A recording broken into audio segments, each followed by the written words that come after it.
Yesterday Upon the Stair. Written by Pit Viper of Doom. Read for you by Gemini Wishes. Chapter 26. The first rule of study group is... Kaminari, come on. Kirishima rolls his eyes. Don't talk about study group. Kaminari finishes, snickering, which prompts Kirishima to groan loudly. Oh, come on, Kirishima. I would have thought you'd like that movie. You're all about manly man stuff, aren't you? Yeah, not fake manly, Kirishima informs him. There's a difference between manliness and being an entitled dude bro. That's true, Jiro says, straight-faced. Just look at Bakugo. He's like the poster child for toxic masculinity. You want to say that to my face, you ear-dangling fuck? I just did. Off to the side, Izuku takes a deep breath and ignores the prickling up his spine when Bakugo starts yelling again. He takes another deep breath and counts to 10, then continues until he reaches 35 and a tap on his arm jolts him back to the present. Are you all right? Todoroki asks him mildly.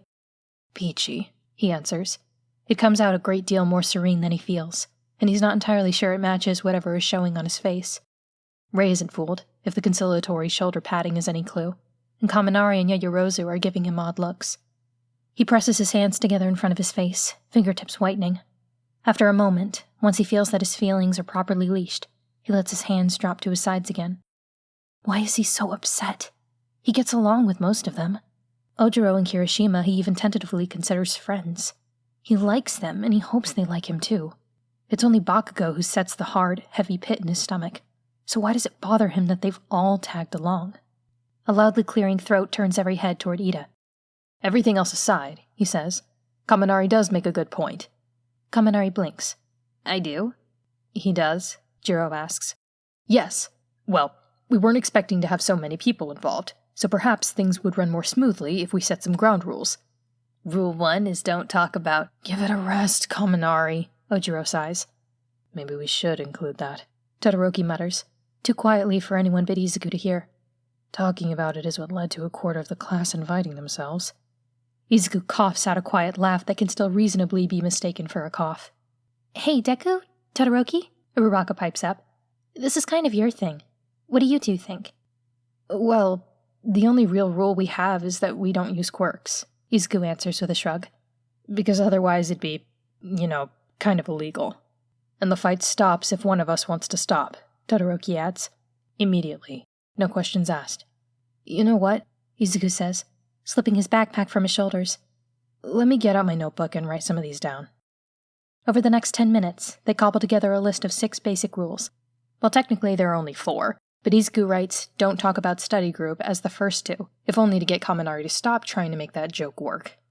He's barely finished writing serious injuries that would require Recovery Girl mean the match is over and the instigator is banned, when the nitroglycerin on Bakugo's palms erupts with his impatience, and Izuku's pen scores a dark line across the page that nearly rips through the paper entirely. Come on already, he snarls. The only reason why I came in the first fucking place was because there was supposed to be some actual fighting happening. I'm not here to waste my time talking all day. That's probably enough for now anyway, Yayorozu says, ignoring his outburst. We can establish more rules as the situation calls for it. We still haven't decided how to structure this, Ida says.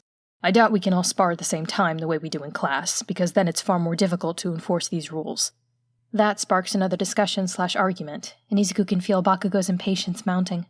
He's not entirely sure how his and Todoroki's bi-weekly sparring practice has morphed into this cumbersome production, but the ball is rolling and he's not about to stop it when they might be onto something. Hey! He twitches at the sound of Bakugo's voice, so close to him so suddenly. Menace drips from his words like molten iron. Get one thing straight, Deku. I see what you're fucking doing, and it's not gonna work.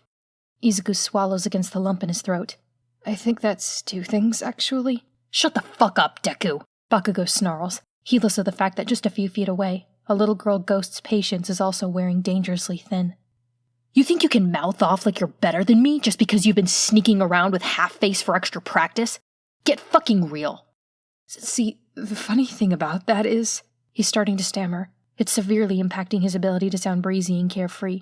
These, sparring practice sessions that me and Todoroki have been doing actually have nothing to do with you.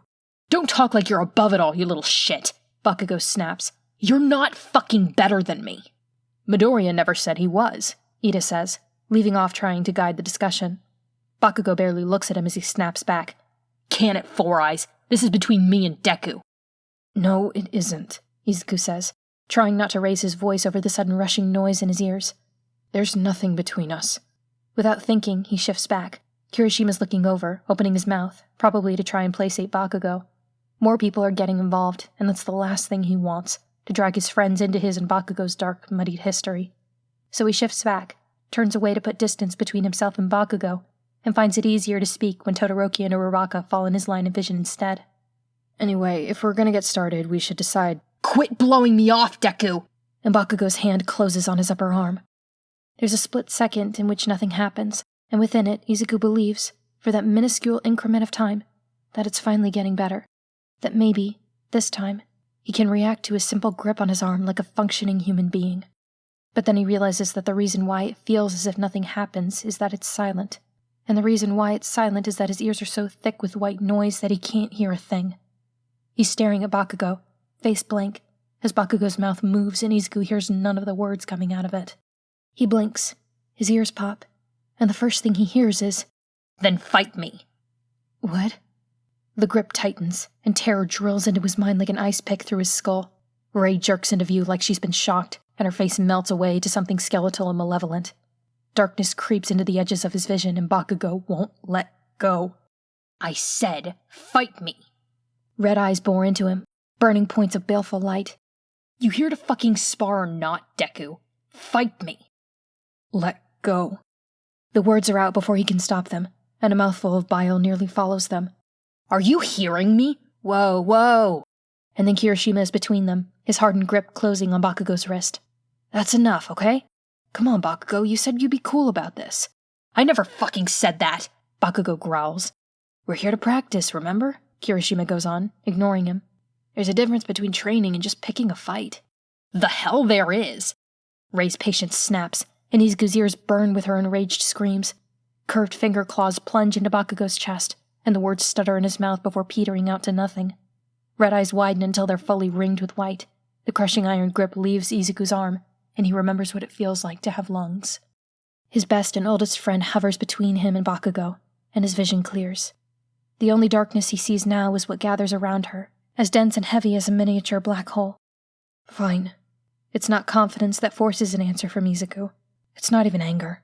But in that moment, he looks around and finds everyone staring at him, alarmed, confused, and he wants to duck out. He wants to turn and go straight home. But if he does, then people will wonder why. They'll ask questions. They'll want to know why Bakugo makes him act like this, why he makes Bakugo act like this, and... So he does what he knows he would do if he weren't so terribly afraid of Bakugo.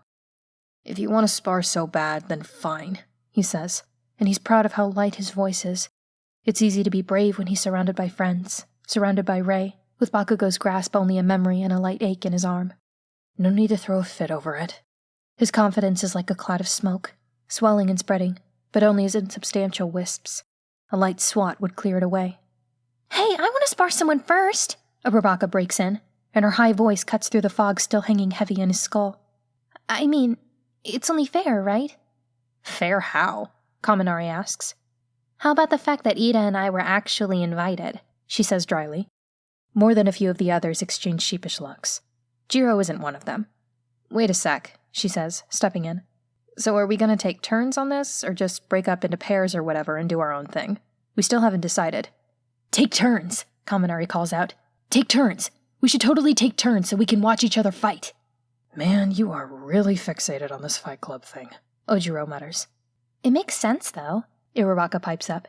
"If we watch, then we can demonstrate stuff and critique each other, right?" "And act as collective referees," Ida agrees. "Not that I don't trust you all, of course, but more than one of us have had a history of getting carried away with practice bouts." Bakugo snarls wordlessly. "That's putting it lightly," Jiro mutters. "Besides, we do it that way in class because we have teachers supervising us," Yaoyorozu adds. "And if we're going to do this ourselves, then we're going to have to keep each other in check. So, spectating each sparring match is the best way to do it." "Okay, cool." Kirishima brings his hands together sharply. "It's settled then." "Sure is," Uraraka says cheerfully. "Fight me." Kirishima blinks. "What?" "Come on, spar with me." She bounces on the balls of her feet, eyes glinting eagerly. There's some moves I learned from Gunhead that I didn't get to try out in class. It doesn't take long for Kirishima's surprise to turn to delight. All right, bring it on, Uraraka. He happily ignores the impatient scowl that Bakugo tries to beam into the side of his head, and joins Uraraka in the middle of the rough semicircle that the others are forming. Izuku ends up with Todoroki standing between him and Bakugo, and he has to wonder if that's just how the cards fell, or if he's instinctively hiding. His stomach turns at the thought, but he swallows his shame and continues to look at Uraraka, at Kirishima, at anyone who isn't Bakugo. Privately, a small part of him wishes that Uraraka and Kirishima's match would last the full 2 or 3 hours before he can reasonably excuse himself. One of you fuckers better hurry up and get your ass kicked, Bakugo snarls. We don't have all day. I'll spar against whoever wins, Todoroki says, and his facial expression doesn't even twitch when Bakugo screams in inarticulate rage. Tape on Uraraka's fingers, one on each hand, keeps her from activating her quirk by accident. Izuku watches eagerly as his two friends trade blows. The change in Uraraka is startling. It was hard not to notice it when they were sparring in class, and it's just as obvious when he's on the outside looking in. If anything, he can see it with more clarity like this. Instead of having to observe lightning fast and react, he can stand back and let his analytical eye take in the progress that his friend shows.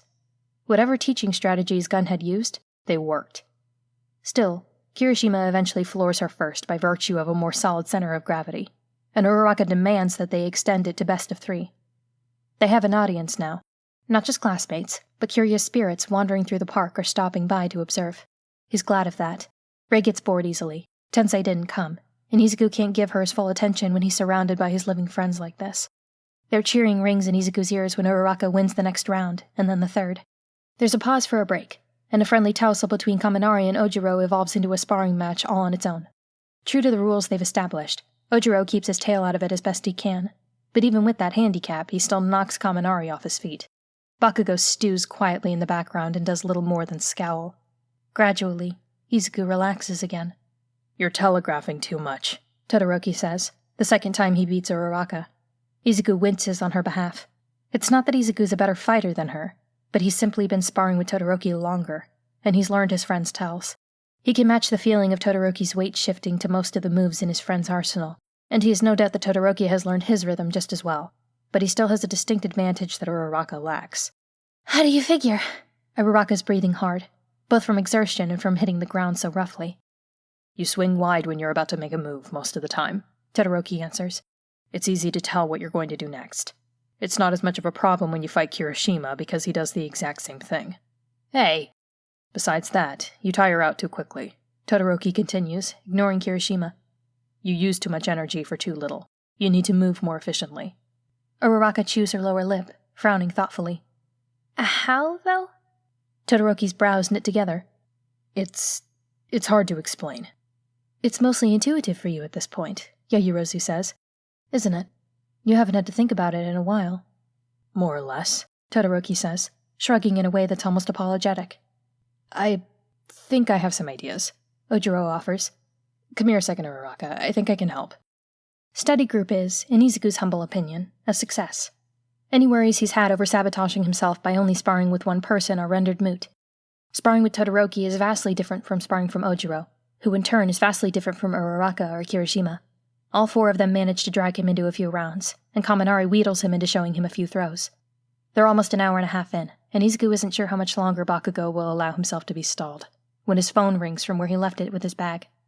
He's hot and sweaty and liberally grass-stained as he retrieves it and answers the call. Hello, Izuku. His mother's voice greets him cheerfully. Somewhere in the background, something breaks. Maybe glass, maybe ceramic. Are you having fun with your friends? Yeah, Mom. Is something wrong? I'm afraid so, she says, sounding contrite. It's Mr. Kurosawa again. I think he's having a bit of a fit. He's just started throwing things again. Only the cheap corner store plates, though, so don't worry, because I can always... A distant clatter drowns out her next words. It sounds a bit like a full drum set tipping over. Oh dear, he's gotten to the pan cabinet. I'm so sorry to pull you out, Izuku, but you always know how to calm him down. It's okay, Mom. I'll be right over. Izuku hangs up, sighing a little. It's either relief or faint exasperation, he isn't sure. Rei, hearing him, darts back from where she's been trying to catch ladybugs to join him. Sorry guys, I gotta go. Something came up. He tries not to make it obvious that he's very deliberately not looking at Bakugo when he says this. It doesn't matter, because Bakugo's already dubious patience snaps. You're seriously ducking out now? He demands. Said I'd fight you, Izuku answers, purposely keeping his voice light.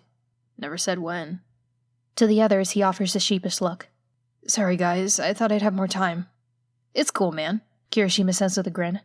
You okay with us carrying on without you? I don't have a problem with it.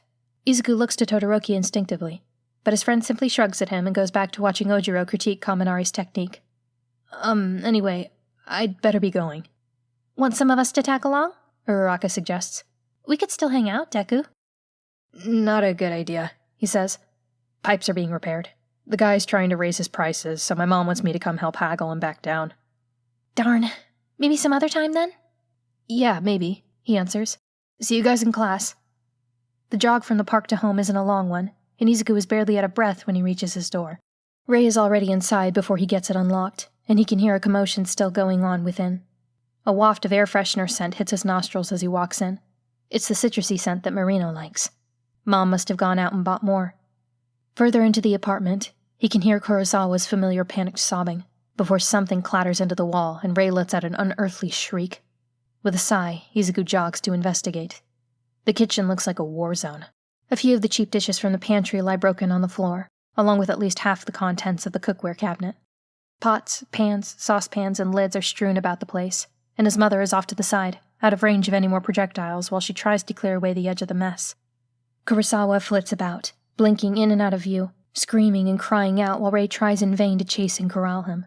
Blood pours from the wounds that killed him, and with a sweep of his arm he sends a row of spice shakers flying. Sorry, Mom, Izuku says, raising his voice to be heard when Kurosawa slams the cabinet door. Kurosawa! Mr. Kurosawa, please, you're all right! No, please, get away from me! It's always like this when Kurosawa has one of these poltergeist episodes. He forgets everything that's happened between today and the day he died. He returns to that night, and his blood spatters the floor all over again. Rei finally pounces and catches him, forcing him to stay in one place.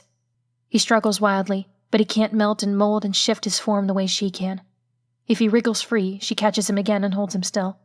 He quiets for a moment, transparent tears pouring down his face, and Izuku seizes the opportunity. Mr. Kurosawa, you're dead!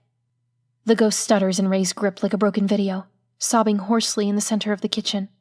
Izuku swallows the taste of bile as it creeps into his mouth. In his more lucid moments, Kurosawa has told him that he once lived in this apartment, decades ago, and he died in it too. Not in the kitchen, though. He hid in the closet when he heard robbers come in, and they panicked and killed him when they found him by accident. They already killed you, Mr. Kurosawa, Izuku tells him. He's lost count of how many times he's had to remind him. They can't hurt you anymore. No one can. Kurosawa cries out as if his heart is breaking. Rei lets go, and the kitchen is empty. Morino and Mrs. Matsuda peek out from the hallway, but don't come out. His mother gets to her feet, sighing in faint exasperation. I was saying the very same thing to him before you even came home, she says. They listen to you far better. Rei held him still for me. Thanks, Rei. Izuku sets about picking up the scattered cookware. His mother joins him briskly. The kitchen is a mess, but it's not so bad when there's two of them. Did you have fun? She asks. With your friends? Yeah, it was pretty cool. A bunch of my classmates showed up. Izuku opens one of the lower cabinets and starts organizing pans into a neat stack. That's good. Make sure you throw that shirt in the wash, okay? The faster you do it, the easier it is to get those grass stains out. Okay, Mom. I'll make sure to use stronger detergent. Oh dear, did he come back? Huh? Izuku looks over his shoulder to find his mother staring in concern at Rei. The latter is picking her way through the mess, picking up broken pieces of ceramic. To his mother's eye, it must look like the fragments are floating on their own. Oh, no, that's just Rei. She's trying to help. Wastebasket's under the sink, Rei. His friend dutifully opens the cabinet and drops the broken plates in. Oh, his mother says softly. That's new, isn't it? I thought you said it was hard for them to pick things up and move them. It usually is, Izuku replies, as Rei continues clearing away the ceramic shards. I don't know. I think Rei's getting stronger. Kurosawa, too, his mother says. That's easily the worst it's ever been. Usually he just knocks a few things over or pulls everything off the hangers in the closet. First time I've ever seen things fly. I guess they're all getting stronger, Izuku says softly. Around me. He purses his lips. Sorry. Don't apologize for your own quirk, dear. It's both of them, he says softly. She looks up, arms laden with kitchenware. Pardon? I mean, Izuku pauses. This quirk that All Might gave me. It doesn't just make my body stronger. It makes my quirk stronger too. All the pans are back in their proper place, so he closes the cabinet. There have been things. Little things, like Kurosawa throwing things or Rei picking things up, more easily than before. But there's also... I've seen ghosts, Rei especially, touch people. And just looking at their faces, I could swear that they feel her. Not the way I can, but they feel something. He rocks back on his heels. Rei told me that she made Todoroki get to me faster in Hosu, but I'm not sure how, and I don't know how to ask Todoroki if he felt her. And at the USJ, Aizawa-sensei fell unconscious, and I saw him too. He wasn't even dead, but I saw him and I talked to him, and he doesn't remember any of it now, but sometimes I catch him looking at me like he's trying to remember to tell me something. I can't prove anything, but sometimes I wonder if I would have seen him if I didn't have one for all. His mother is quiet for a moment after he finishes, silently turning things end over end in her head. Rei has cleared away almost all the broken dishes when Mom finally raises her head and speaks. Izuku, have you considered, telling anyone? Fear slams him like a mallet, and in an instant he finds himself standing on the precipice. One step, one wrong move, and he'll pitch forward into the crashing waves. He feels things, crawling things, cold fingertips spidering up and down his arms, his spine, his neck. But it's not ghosts this time. No, just fear. Just cold dread and terror, locking tight around his throat and his heart like a noose of barbed wire. Can't say I have, he says.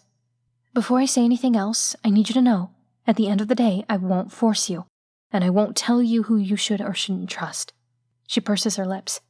I want you to feel safe, and right now, keeping this a secret makes you feel safe. You'd have to get me good and desperate before I ever touched that. But I've seen you, Izuku. You're so bright and happy, and you always were, but never at school and never with other living people. He can see tears glistening briefly in her eyes. But now, it's not like it was with Katsuki. It's like they raise you higher, sweetheart. They do, he whispers. His voice is hoarse. And I can't risk losing that. Her face falls. I understand, she says softly. And I'll support you, no matter what. But Izuku, at least consider telling All Might. I have, he answers. Considered it, I mean. I think about it every day, but I can't, Mom. I just can't yet. He leaves the yet in. Might as well allow a little hope for the future. Aizawa lets his scarf mask how he sighs deeply as he feels the newly excited fervor buzzing among his students. It's not like he wasn't expecting this. Saying the phrase, summer training camp in the woods, out loud to 20 teenagers is the fastest way to wake up a room full of 20 teenagers. The eagerness will stick with them over the next few weeks, and with any luck it will keep them energized and motivated throughout their exams. He'd be lying if he said he wasn't a little eager as well. It won't be all fun and games. The camp is a decent opportunity to gather the first years and test them in new ways, and the heroes they have lined up to help with training are competent, trustworthy, and enthusiastic. His students are enthusiastic as well, though sometimes... You're really trying my goddamn nerves, shitrag! He hears Bakugo roar, and pauses in the hallway before his students can spot him. It's been a while since he's seen Bakugo work himself up into a proper self-righteous fury. You're gonna eat shit before the term is over, you cocky little bastard! As Aizawa watches, Midoriya spends a moment staring straight through Bakugo before turning and cold-shouldering him, which predictably does nothing to improve Bakugo's mood. Aizawa sighs. Bakugo's worse than ever, and the exam stress probably isn't helping. His interactions with Midoriya have never been anything but turbulent. Something's going to have to be done about that. The students in Class 1A aren't the only ones getting into the spirit of things either. Class 1B is as earnest as ever, every bit as determined and strong for all that they didn't share in the events at the USJ. Though he will have to have a word with Sekijiro and some of the other teachers if that Monoma kid keeps trying to stir up drama. Heaven knows they don't need yet another trigger for Bakugo's temper running around. Miss Kendo can't babysit him all the time. And speaking of teachers, by some ordained miracle, All Might still has time left in his hero form by the last period of the day, and he takes the opportunity to address the students with some last-minute sage advice. The advice itself is good, valuable even, but still, watching from an objective viewpoint, it's all Aizawa can do to keep from rolling his eyes. All Might makes his dearth of experience painfully obvious whenever he steps in to teach. Any teacher would be lying if they said they didn't have favorite students, but at least most of them can hide it reasonably well. Not so with All Might. Midoriya Izuku is his favorite, and everyone with a bare minimum of half a brain and one eye can tell. It makes perfect sense, of course. Midoriya may be quiet, skittish, unpredictable, and downright strange at times, but Aizawa can see the seeds of that same dogged sense of duty that All Might has in spades. Midoriya is brave, selfless to the point of being self-destructive, and brimming with far more single-minded determination than should reasonably fit in a body that size. And Aizawa is willing to bet money that All Might recognizes a kindred spirit when he sees one. Just one that's a little more fidgety than he is. But Aizawa sees something new now.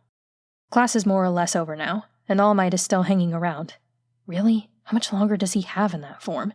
And chatting with students. He keeps looking into Midoriya, as if to check that he's still there. But to his credit, he's giving due attention to everyone present. Midoriya catches his eye, and when All Might looks, the boy's hands curl in gesture.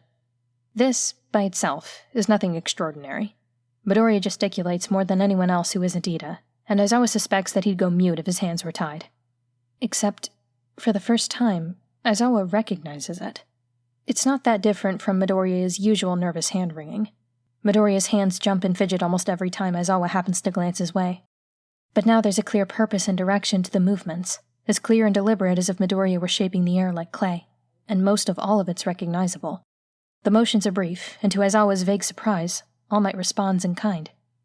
Since when does All Might know sign language, he wonders. But that's hardly as pressing a concern as what they're actually saying. Aizawa's knowledge of sign language is limited to what is useful in stealth missions, with other heroes who happen to know it, and he'll be the first to admit that his comprehension isn't the best. That's the main reason he never recognized Midoriya's fidgets as sign, much less understood them. Probably just more muttering, given Midoriya's verbal habits. But now they're clear enough, and simple enough, for Aizawa to pick up on them, and what he reads in the gestures has him sliding up to All Might once the students are out of earshot. So, is there a reason why Midoriya knows about your time limit? He asks, and tries not to feel too smug when All Might startles like a baby deer. It's an odd and awkward action for such a hulking figure. What? All Might almost shouts, then forcibly lowers his voice. What exactly do you mean, Aizawa? I saw your little exchange just now, Aizawa says flatly. How many of the students know, and why wasn't I made aware? All Might looks a little polyaxed. Just the one, he says at last. Only Midoriya, none of the others. In an act of unmatched self-control, Aizawa manages not to roll his eyes. Really? All Might, I know that you like the kid, and I understand why, but confiding in him about something like that is taking the favoritism a little far, don't you think? I didn't, All Might splutters, clearly flustered. I didn't confide in him, Aizawa. How'd he find out, then? All Might blinks at him. Well, that is... USJ, Midoriya says from behind him, and he damn near manages to sneak up on Aizawa. He hears the boy coming, but it's a closer thing than it is with most students. Aizawa turns and looks at him sharply. What was that? Midoriya looks up from his phone. Aizawa can see him browsing gifs of baby animals from here. It was at the USJ, Midoriya replies. And that's why All Might has that hangdog look on his face. No one likes to remind Aizawa of the time a villain smeared him into the pavement in front of a handful of terrified students. I was right next to him when the teacher showed up and ran off the rest of the villains, but my legs were sort of useless, so he couldn't really make me leave before his time ran out. That must have been a shock, Aizawa says, and his voice sounds deadpan even by his own standards. I think I screamed, Midoriya replies just as nonchalantly, glancing down at a moving photograph of a kitten falling off of a pillow. But I did have 2 broken legs, so I don't think anyone thought anything of it. All Might looks pleasantly sheepish, and Aizawa tucks away this new piece of information. It's good to know there's at least one student in his class that he doesn't need to be overcautious around concerning All Might's secret. And, he supposes, it's a comfort that the injured idiot has one more set of eyes to watch him. Not that Midoriya has a history of exercising caution, but All Might as well take what he can get. Aizawa heaves a sigh and lets his usual disinterested mask fall back in place. You two deserve each other, he says flatly, and moves off again before either of them can reply. That was quick thinking, my boy. Izuku hums quietly and puts his phone away, all the while catching Mishimura's eye and trying to convey, thanks for the warning, through facial expressions alone. Not really, he admits. I've sort of had that one prepared. Oh? All Might raises an eyebrow at him. Izuku shifts in place uncomfortably, cursing his own modesty. I mean, sort of. Me knowing about your limit is pretty easy to excuse, and you never know, right? Something might come up, and well, something just came up, just now. All Might looks thoughtful for a moment, before apparently deciding upon approval. Well, I will say that for heroes in general, especially considering our unique situation, that's just the sort of skill that's most useful for dealing with the press, young Midoriya. Izuku frowns. Lying? Sometimes. But mostly it's more like deflecting. Crafting your answers in such a way that it encourages people not to probe further. Oh, Izuku says softly, pensively. That really is perfect, isn't it? I can do that. In the blink of an eye, there's only one more week before the end-of-term exams. Academics have never been Izuku's weak point, but he still studies diligently at home, committing information and themes and mathematical formulas to memory. He won't gain anything by being overconfident. Yayorozu's tutoring half the class at this point, covering subjects across the board. Majority rule leads them to arrange another study group meeting after school on Wednesday. Somehow, it's gotten even more hectic than before. This is a good thing, right? Todoroki asks him under his breath. An improvement? Everyone who was at the previous meeting is here now, save for Kirishima, who ducked out for the sake of an extra evening of cramming. But word has spread. Tsuyu is here today, as well as Sero, Hagakure, Ashido, and to the consternation of every girl present, Mineta. Who the hell invited him? Jiro demands. I mean, technically, nobody invited you guys last time, Uraraka points out. I'm not sure this is really an invitee kind of thing anymore. Whose side are you on?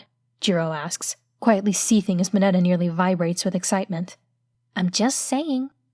I mean, I guess it was nice before, just hanging out, Izuku answers with a shrug. But this is probably better in the long run, for actually figuring out hand-to-hand together. Especially since the practical exam is coming up, and we technically don't know for sure what's in it. Todoroki takes in the scene for another beat. Could do without Mineta. Yeah, Izuku sighs, relieved that Todoroki said it before he did. It's your first time here, Kaminari calls out, pointing to the newcomers. That means you gotta fight. It's in the rules. No, it's not. Kaminari, shut up, Jiro yells. In spite of this, the first sparring match to break out is between Uraraka and Tsuyu. Rei cheers in static from the sidelines as the girls take their positions and the match kicks off. Izuku can see Tsuyu biting down on her lip to keep from using her tongue. Mineta's wordless whooping turns into suggestions. Said suggestions continue until Tsuyu forgoes the no-quirk rule to seize him around the waist with her tongue and shot-put him halfway across the park. Izuku wants to watch the whole match, but a cold hand descends on his shoulder, and he looks up to see Ida Tensei watching him. The late hero Ingenium barely bats an eye when Rei clambers up to sit on his shoulders. Izuku hasn't heard much from Ida's older brother. He doesn't hover by Ida's side quite as constantly as before. Izuku assumes he has other things to attend to, other people to check up on. But he's here now, and Izuku grins at the sight of him. Hey, Tensei says. You holding up okay? Sure, Izuku says under his breath, barely moving his lips. Why do you ask? Why do I... Are you kidding, Midoriya? I really should have asked sooner. Tensei looks away briefly. But I've been keeping busy lately, going around checking up on my old sidekicks and stuff. And after Hozu, I wasn't sure if you wanted the company or wanted to sort things out for yourself. Rei says you've been having a little trouble. Just bad dreams, Izuku murmurs. Nothing I haven't dealt with before. Tensei's about to reply when Rei hisses, and he looks up. Watch out, he warns. Izuku turns to follow his gaze, and Bakugo's in his face before he has time to draw back. We're next. It's not a growl or a snarl. Bakugo says 2 words the way a hammer strikes an anvil. Short and blunt and broking no argument. You and me. No more putting this off, Deku. Okay. His heart jumps to his throat and sticks there. All at once his nerves are ringing with tension, and he fights to keep it off of his face. By some miracle, he manages to hold that as Uraraka and Tsuyu finish their match and Bakugo bowls his way into the middle of things. He imagines that his face is made of glass, smooth and cool and unmoving, slippery enough that nothing catches on it, nothing sticks. Everything slides right off, leaving the cool, polished surface unmarked and pristine. Bakugo's knuckles crack when he makes fists, and Izuku remembers that glass is transparent, and it breaks easily. It's too late to worry about that now, facing Bakugo and surrounded by people both living and dead. As he always does when he needs to, Izuku files it away to deal with later. Bakugo, as always, starts with a strong right.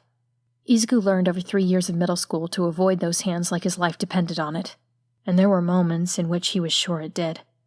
In this moment, he tells himself, no quirks, he won't use his quirk. But his ears ring with phantom explosions, and he ducks out of the way of the punch just in time to catch the other full on the shoulder. Landing the first hit galvanizes Bakugo into action, and the fight starts in earnest. Immediately, it's starting poorly. Izuku is on the defensive, dodging and weaving and deflecting, or at least trying to. Bakugo's fists hurt, whether Izuku takes a hit or knocks it away. He lets them come anyway. There's a rhythm to it, a pattern, even if Bakugo doesn't realize it. Izuku ducks and waits and dodges and watches, until Bakugo's breath hisses between teeth clenched in frustration. Stop screwing around and fight me already, Deku!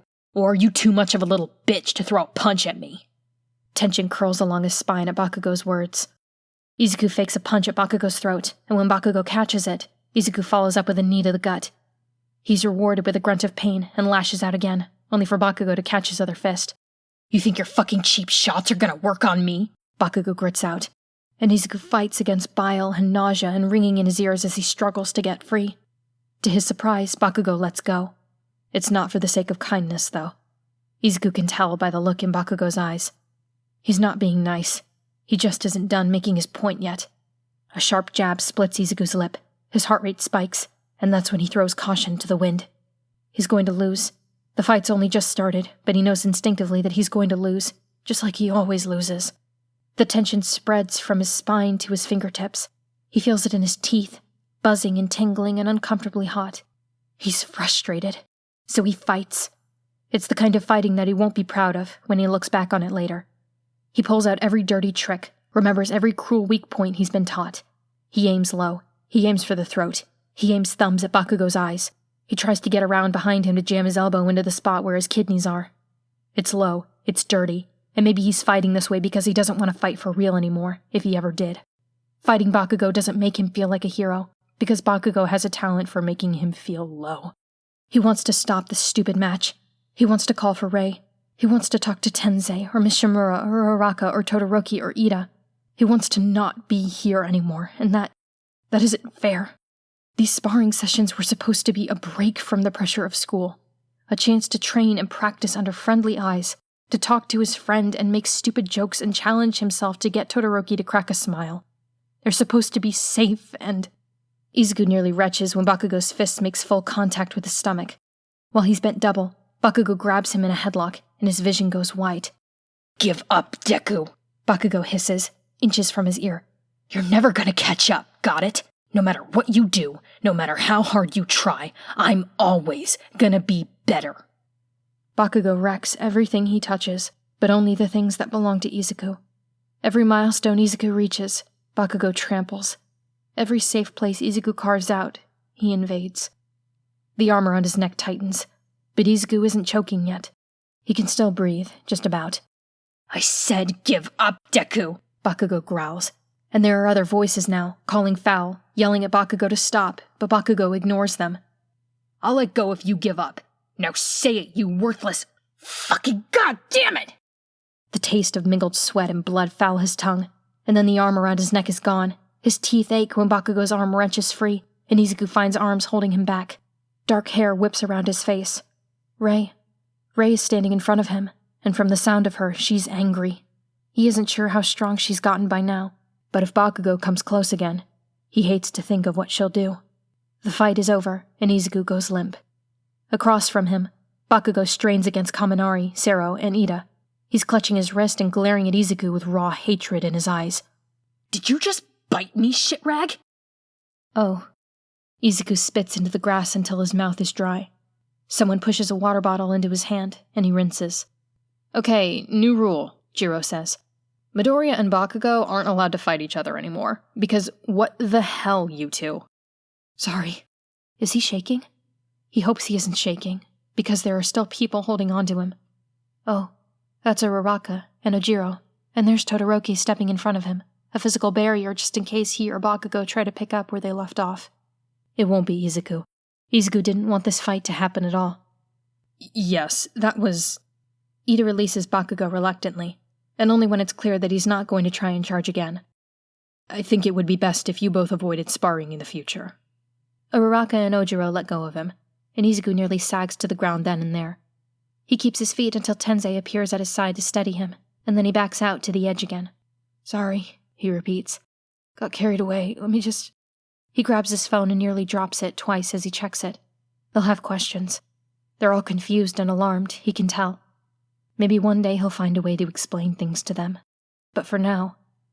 My mom texted, he says, and doesn't even look up to see if anyone believes him. Sorry, gotta go.